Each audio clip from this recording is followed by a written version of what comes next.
नमस्कार शेतकरी मित्रांनो, आज आपण आलोय हर्षद शेठ बिनायक यांच्या प्लॉटमध्ये. आपण एक 100 दिवसापूर्वी त्यांना गव्हाचं बियाणं दिलं व त्याच्याबद्दल आपण व्हिडिओ काढली होती.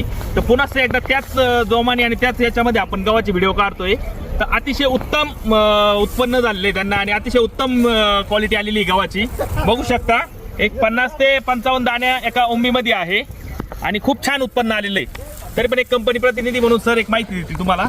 तर नमस्कार शेतकरी मित्रांनो, माझं नाव संतोष कुमार डासाळकर आणि निजूर सीड्स लिमिटेड हैदराबाद या कंपनीतून आपण आलेलो आहेत. तर भाऊनं जसं अमोल भाऊनं हा व्हिडिओ बनवला होता 100 दिवसापूर्वी आणि त्यावेळेस ते गव्हाची पोझिशन आणि आज जे पीक दिसतंय आपण शेतामध्ये पूर्ण भरलेलं एकदम सोनेरी कलरचं पीक दिसतंय. आणि आपण बघू शकतो हा एकसारखा टेबल प्लॉट बनले जातं. याला कुठेही भात आपला जो आहे गहू हा पडलेला नाही आहे. त्याच्यानंतर एकसारखा टेबल प्लॉट आहे आणि एकसारखा आहे, कुठेही ओमी खालीवरी नाही आहे. तर हा कविता नावाचा गहू जो आहे हा आपण दिलेला होता आणि शेतकऱ्यांनी सुद्धा चांगल्या पद्धतीनं उत्पन्न काढलेलं आहे. तसेच आपण त्यामध्ये जे तण व्यवस्थापनचं नियोजन केलं, खत व्यवस्थापनचं नियोजन केलं, पाणी व्यवस्थापनाचं नियोजन केलं, त्याचं अतिशय उत्तम उदाहरण आपल्या समोर आलेलं आहे 100 ते 105 दिवसानंतर. तसेही कुठल्याही प्रकारची गहू पिकाबद्दल माहिती लागत असली शेतकऱ्यांना इथून पुढेही तर तिरुपती कृषी उद्योग इथे संपर्क साधा. धन्यवाद.